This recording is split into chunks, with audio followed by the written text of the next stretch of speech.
Alright, so what's up everyone, welcome back to another video of Financial Gateways. You're with me Ansh R. Hiran and this is yet another episode of Weekly Market Analysis. Let's go.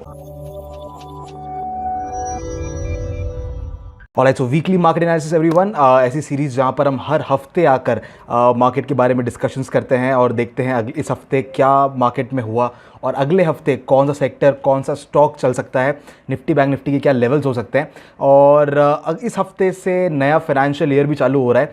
So let's see ये अगला साल और ये अगला हफ्ता हमारे लिए किस तरह का रहता है। So let's get started. Alright, so weekly market analysis everyone, देखते हैं इस हफ्ते मार्केट में क्या क्या हुआ। सबसे पहले तो सिर्फ और सिर्फ बैंक निफ्टी ने नेगेटिव रिटर्न दी है। अगर मिड कैप्स को देखा जाए तो 1.5% का अच्छी खासी रिकवरी इसमें देखने मिली है। साथ ही साथ निफ्टी 50 के अंदर भी एक डिसेंट अपवर्ड मूव देखने मिला है। बैंक निफ्टी थोड़ा सा नेगेटिव इस हफ्ते में देखने मिला। इसके अलावा विक्स इंडिया जो है अभी भी अपने हेल्दी लेवल्स के ऊपर है, 12 के ऊपर है, इसमें कोई इशू नहीं है। अब इंटरेस्टिंग डेटा यहाँ पर आता है, वो है FII DI डेटा।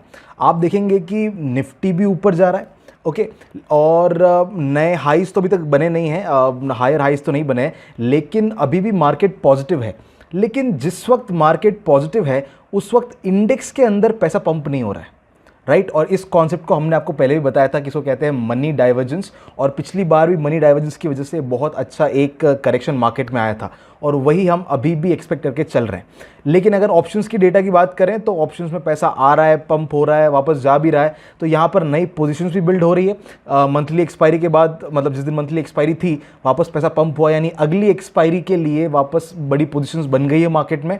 इससे हमें नॉर्मली ये साबित होता है कि अभी तक जो मार्केट चल रहा है उसी तरह का थोड़े दिन और चलने की मतलब फिराक में है, क्योंकि अभी तक इंडेक्स में पैसा पंप नहीं हुआ तो बहुत बड़ा ट्रेंड वहाँ नहीं आने वाला। लेकिन दूसरी तरफ यहाँ पर हमें दिख रहा है कि स्टॉक्स के अंदर अच्छा खासा, मतलब 10,000 करोड़ रुपए एक दिन के अंदर पंप होना कोई छोटी बात नहीं है, राइट। इसका मतलब ये है कि लोग स्टॉक स्पेसिफिक बुलिश हैं, लेकिन ओवरऑल मार्केट को लेकर अभी भी थोड़े से डाइसी है। तो इसी तरह के मूवमेंट्स को हम कैप्चर करने की कोशिश करेंगे। निफ्टी बैंक निफ्टी अभी भी थोड़ा सा रेंज बाउंड, थोड़ा सा साइडवेज है, लेकिन स्टॉक स्पेसिफिक सेक्टर स्पेसिफिक बड़े मूवमेंट्स आ सकते हैं। अब अगर बात करें सेक्टर वाइज परफॉर्मेंस की तो ओवरऑल इस तरह से अलग अलग सेक्टर्स ने परफॉर्म किया है। जो टॉप परफॉर्मर्स रहे हैं सेक्टर वो है इंफ्रा, जो कि काफ़ी टाइम से इंफ्रा और रियलिटी हमारे काफ़ी फेवरेट रहे हैं। इसी के साथ साथ मेटल के बारे में हमने लास्ट वीक बात की थी कि इस हफ्ते बुलिश लग रहा है, तो उसमें 1.5 से ज़्यादा % का मूवमेंट आया है।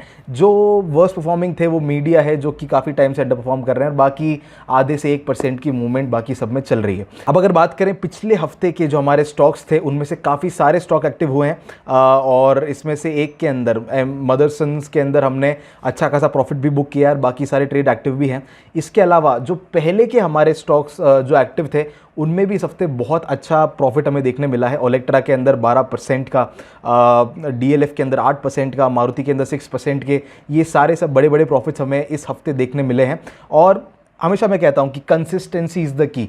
कुछ हफ्ते ऐसे भी थे जिस वक्त हमारे ज़्यादा स्टॉक एक्टिवेट नहीं हो रहे थे, ज़्यादा बड़े प्रॉफिट्स नहीं मिल रहे थे, but because we are consistent तो इस तरह के प्रॉफिट हमें अचीव हो रहे हैं। अभी उसी पिछले हफ्ते के मार्केट की हाल देखते हैं अगले हफ्ते मार्केट में क्या हो सकता है। अब सबसे पहले अगर बात करें निफ्टी की, तो निफ्टी में हमें क्या देखने मिल रहा है। निफ्टी के अंदर वही जो हमारे मूवमेंट्स थे वो अभी तक चल रहे हैं। अपवर्ड मूवमेंट जिसके बारे में हमने आशंका जताई थी वो अभी भी आया है, और एग्जैक्टली 22,500 के लेवल को मार्केट ने रिस्पेक्ट किया और वहाँ से नीचे गिर गया। क्या किसी ने ये लेवल आपको इंपॉर्टेंट बताया था क्या? वेल, मुझे तो लगता है बताया था, और वहीं से एग्जैक्टली मार्केट में फिर से करेक्शन आया है, और अभी भी यही सारे लेवल्स इंपॉर्टेंट है। 22,500, 22,580, इसी के साथ साथ 22,750, 22,800, ये जो लेवल्स हैं ऊपर के मेजर रेजिस्टेंसेस हैं। नीचे के लिए अगर सपोर्ट की बात करें 22,300, 22,120, 21,870, ये सारे इंपॉर्टेंट सपोर्ट लेवल्स हैं, और आई थिंक ये तो आप लोग जान ही चुके होंगे। अब अगर बात करें बैंक निफ्टी की, तो बैंक निफ्टी के अंदर मुझे एक छोटी सी प्रॉब्लम यहाँ नज़र आ रही है, वो है यहाँ पर एक हेड एंड शोल्डर पैटर्न बन रहा है, राइट। अभी तक पैटर्न कंफर्म नहीं हुआ है। अगर वापस नीचे डिप आता है तो head and shoulder pattern confirm हो जाएगा, अगर नहीं हुआ तो ऊपर की तरफ डबल टॉप है। इसके अलावा भी जब तक कि मेजर हाइज क्रॉस नहीं होते हैं तो अलग अलग पैटर्न्स हमें बनते हुए दिख रहे हैं। लेकिन इसी के साथ साथ क्योंकि SBI, ICICI ये ओवरऑल जो इंडिविजुअल बैंक्स हैं वो स्ट्रॉन्ग लग रहे हैं। उस रीज़न से बैंक निफ्टी में मुझे ऐसे कोई ऐसा दिक्कत दिखाई नहीं दे रही है। हमारे जो लेवल्स थे 44, 47, 124, इनको भी मार्केट ने एकदम परफेक्टली रिस्पेक्ट किया। अगर आप देखेंगे तो यहीं पर आकर मार्केट ने बार बार रेजिस्टेंस लिया और अभी वापस ब्रेकआउट देकर, फॉल्स ब्रेकआउट देकर नीचे आने की कोशिश कर रहे हैं और उसी लेवल के आसपास क्लोजिंग भी आई है। अब जैसा कि बात कर रहा था कि कोई मेजर चेंजेस नहीं है लेवल्स के अंदर, लेवल्स अभी भी वही हैं। ऊपर की तरफ 48,000 का लेवल है, 48,600 का लेवल है और उसके ऊपर 50,115 का, वो तो भी दूर की बात है। इसी के साथ साथ नीचे की तरफ अगर सपोर्ट की बात करें 46,538 और 45,500 से लेकर 45,650 तक का जो ये सपोर्ट जोन है ये बहुत ही स्ट्रांग है, इसमें कोई दिक्कत नहीं है। साथ ही साथ एक मेजर ट्रेंड लाइन का सपोर्ट भी हमें यहाँ देखने मिल सकता है, जो कि हो सकता है इसको रिस्पेक्ट करें, हो सकता है ना भी करें, but let's see what happens. But ये लेवल्स इंटैक्ट रहने की संभावना पूरी है। अब अगर बात करें कुछ स्टॉक्स की, तो पहला स्टॉक जो अगले हफ्ते के लिए हमारे रडार पे आता है दैट इज कॉनकॉर। पिछले हफ्ते भी आया था और इस हफ्ते इसके अंदर आप देखेंगे तो एक inverted head and shoulder pattern बनता हुआ दिख रहा है। ऑफकोर्स 20 मूविंग एवरेज के ऊपर, वीकली के ऊपर सपोर्ट है और डेली में एक तरह का inverted head and shoulder pattern बन रहा है, first shoulder head and second shoulder. और इसका ब्रेकआउट भी कल फ्राइडे को, मतलब थर्सडे को हमें देखने मिल गया था। बहुत छोटा वीक रहा वैसे तो, लेकिन ठीक है, जो हुआ वो हुआ। अब ब्रेकआउट हमें देखने को मिल रहा है, तो अगर ये ब्रेकआउट कंफर्म होता है डेफिनेटली ऊपर के जो लेवल्स हैं हमें यहाँ पर देखने मिल सकते हैं। नीचे 200 EMA का सपोर्ट है, साथ ही साथ फिबोनाची लेवल्स का सपोर्ट है। मेजर सपोर्ट्स हैं सारे के सारे। वॉल्यूम भी ग्रीन की डिसेंट दिख रही है, रेड की वॉल्यूम कम होती हुई दिख रही है। और यहाँ पर एक तरह का रेंज शिफ्ट भी दिख रहा है RSI के अंदर, थोड़ा सा छोटा है बट ठीक है दिख रहा है। तो ये सब चीज़ें इंडिकेट करती है कि कहीं ना कहीं कॉनकॉर के अंदर एक अपवर्ड मूवमेंट आ सकता है। Next stock in our radar is MRF। अब आई नो ये स्टॉक हर कोई नहीं खरीद सकता, एक स्टॉक ही 1,30,000 रुपये का है, लेकिन जो भी खरीद सकते हैं वही सेम स्ट्रैटेजी, 20 मूविंग एवरेज के ऊपर सपोर्ट लेने की कोशिश है। ऑलमोस्ट 50% रिट्रेसमेंट के आसपास कंसोलिडेट कर रहा है। जैसे ही इसका ब्रेकआउट होता है तब ऊपर की तरफ एक अच्छा अपवर्ड मूवमेंट आ सकता है। रेड की वॉल्यूम अब धीरे धीरे कम होने लगी है, ग्रीन की धीरे धीरे अभी बढ़ना शुरू हो सकती है। दो चीज़ें हो सकती है, या तो यहाँ पर एक तरह का चेंज इन पोलैरिटी बन जाए, राइट, और यहाँ पर एक रेंज शिफ्ट बन जाए, तो एक अच्छा ट्रेड छोटे स्टॉप लॉस के साथ हमारे रेडार में इसमें आ सकता है। Next stock in our radar is my favourite stock for this strategy, that is TCS। TCS ने जितना इस स्ट्रैटेजी को रिस्पेक्ट किया है, मुझे नहीं लगता कोई और स्टॉक इतना इस स्ट्रैटेजी को रिस्पेक्ट कर सकता है। End of course being a large cap, one of the biggest large cap of the country, अगर ये रिस्पेक्ट करता है इसका मतलब है कि ऑलमोस्ट सारे स्टॉक्स जो हैं हमारी स्ट्रैटेजी को फॉलो करेंगे। Anyways, so TCS is on 20 moving average on the weekly chart और यहाँ पर एक डोजी बनाया है, मतलब रिवर्सल के चांसेस हैं।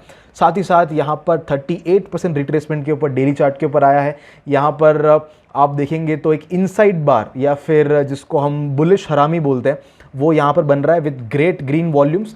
सो बहुत पॉसिबिलिटी है कि ये ऊपर की तरफ हमें अच्छा खासा मूव दे दे एंड अच्छे रिस्क रिवॉर्ड के साथ में ये एक अच्छा ट्रेड अगले हफ्ते के लिए बन सकता है। Next stock in our radar is Tata consumer products. Tata consumers के अंदर 20 मूविंग एवरेज के ऊपर आया। थोड़ा सा इसमें मुझे कंसर्न है कि रेड की वॉल्यूम बहुत ज़्यादा है। अब ये ऐसा है इसलिए मैं थोड़ा सा इसमें कंसर्न हूँ, थोड़ा सा मैं इसके अंदर छोटी क्वांटिटी में बाय करूँगा। बट ओवरऑल अगर आप देखे जाए तो यहाँ पर पूरे में ग्रीन की क्वांटिटी काफ़ी अच्छी है, तो हो सकता है ये एग्जॉशन वॉल्यूम हो।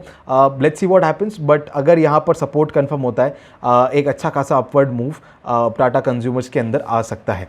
Next stock in our radar is ICICI bank. जैसे कि मैंने आपको कहा था ICICI बैंक के अंदर भी अब थोड़ा सा मूवमेंट आने लगा है। अगर आप देखेंगे तो ICICI के अंदर काफ़ी टाइम से कंसोलिडेशन चल रहा है। भले ही बैंक निफ्टी में थोड़ा बहुत रिकवरी आ रही है, लेकिन ICICI में कंसोलिडेशन चल रहा है। लेकिन इस कंसोलिडेशन की वॉल्यूम बहुत आई है, मतलब एक्चुअल बड़े प्लेयर्स जो हैं इन लेवल्स के ऊपर यहाँ पर बाय कर रहे हैं, और अगर वो बाय कर रहे हैं डेफिनेटली हम भी करेंगे। जैसे ही यहाँ पर इसका ब्रेकआउट कंफर्म होता है इस रेंज का अच्छी वॉल्यूम के साथ, और RSI भी अबाउट 60 है, जैसे ही ब्रेकआउट कंफर्म होता है ICICI के अंदर एक अच्छा अपवर्ड मूव इसमें देखने हमें मिल सकता है। Next stock in our radar is quick heal technologies. अब आप देखेंगे तो क्विक हील जो है अपने मेजर सपोर्ट जोन के ऊपर है, जहाँ से ये ऊपर गया, ऊपर से नीचे की तरफ थोड़ा सा करेक्शन आया। सबसे पहला सपोर्ट जोन ये रहा और दूसरा सपोर्ट जोन यहाँ पर है। अगर यहाँ पर सपोर्ट लेता है तो ऊपर की तरफ अच्छा मूवमेंट आ सकता है। अगर यहाँ का ब्रेकडाउन देता है और फिर नीचे की तरफ सपोर्ट लेता है, तो नीचे 200 EA में भी है, ये सपोर्ट जोन भी है, यहाँ पर सपोर्ट लेकर ऊपर जाने की कोशिश कर सकता है। लेकिन अभी के लिए अगर आप देखेंगे तो ओवरऑल ग्रीन की वॉल्यूम क्विक हील के अंदर बहुत स्ट्रांग है। RSI 40 के ऊपर सपोर्ट ले सकता है। इसका जो वीकली RSI है वो भी ऑलमोस्ट 60 के पास में आया है, मतलब अभी भी स्ट्रांग है। तो अगर यहाँ पर कंफर्मेशन मिलता है, अच्छा एक मूवमेंट क्विक हील के अंदर हमें देखने मिल सकता है। Next order we have for you is Grasim industries. Grasim के अंदर आप देखेंगे तो एक ट्रायंगल पैटर्न फॉर्म हुआ। ट्रायंगल पैटर्न के बाद में अब एक स्ट्रॉन्ग ब्रेकआउट, बहुत ही अच्छी बड़ी कैंडल और बहुत ही स्ट्रॉन्ग वॉल्यूम वाली कैंडल के साथ अब ब्रेकआउट देखने मिल रहा है। तो अगर ये ब्रेकआउट कंफर्म होता है सिंपल प्राइस एक्शन की मदद से, एक अच्छा ट्रेड ग्रासिम में आ सकता है। हो सकता है ये एक बार नीचे की तरफ सपोर्ट लेकर फिर ऊपर जाए। दोनों ही केस में अच्छा एक मूवमेंट यहाँ पर हमें देखने मिल सकता है। Next stock in our radar is Titan, Rakesh Jhunjhunwala ji की फेवरेट कंपनी। यहाँ पर अगर आप देखेंगे तो काफ़ी टाइम से ये कंसोलिडेशन चल रहा था। ओवरऑल जो है पहले ट्रेंड के अंदर अच्छी वॉल्यूम थी, कंसोलिडेशन में थोड़ी बहुत कम हुई है। अब इसका ब्रेकआउट भी लगभग दिखने मिल रहा है। अगर हल्का सा ट्रेंड लाइन ऊपर कर दो तो नहीं है, अभी है। So let's see what happens. अच्छी वॉल्यूम के साथ इसका ब्रेकआउट होता हुआ दिख रहा है। अगर यहाँ पर स्ट्रॉन्ग ब्रेकआउट कंफर्म होता है और अगर चेंज इन पोलैरिटी होकर भी ऊपर जाता है तो एक अच्छा मूव टाइटन के अंदर हमें अगले हफ्ते में देखने मिल सकता है। सो वेल, ये था अगले हफ्ते के मार्केट का हाल और कुछ स्टॉक्स जिनके ऊपर हमारी नज़र रहेगी। और इस हफ्ते काफ़ी अच्छे से हमारे स्टॉक्स ने परफॉर्म किया है और होपफुली अगले हफ्ते भी करेंगे। लेकिन मार्केट में जो भी हम आपको बताते हैं कि इन चीज़ों के ऊपर ध्यान रखना है, इन चीज़ों के ऊपर नज़र रखनी है, please keep an eye on that. And आप ऑलरेडी देख रहे हैं कि how the stocks are performing. So या I wish you guys all the very best for the next financial year. And जैसा कि हमने प्रॉमिस किया है कि इस साल को अपनी लाइफ का बेस्ट साल बनाएंगे। So all the very best for that. By the way, last week Holi गई, मैं आपको विश करना भूल गया। So wishing you guys a very very happy Holi from the entire team financial gateways. और कल अप्रैल फूल्स डे है, सो आप सबको उसकी भी बधाई नहीं होती ना, चलो डियर, आपके साथ एक जोक कर लेंगे। बट ऐसे ही और कंटेंट के लिए subscribe to this channel and मैं मिलता हूँ आपसे अगले वीडियो में। Till then keep learning and keep trading.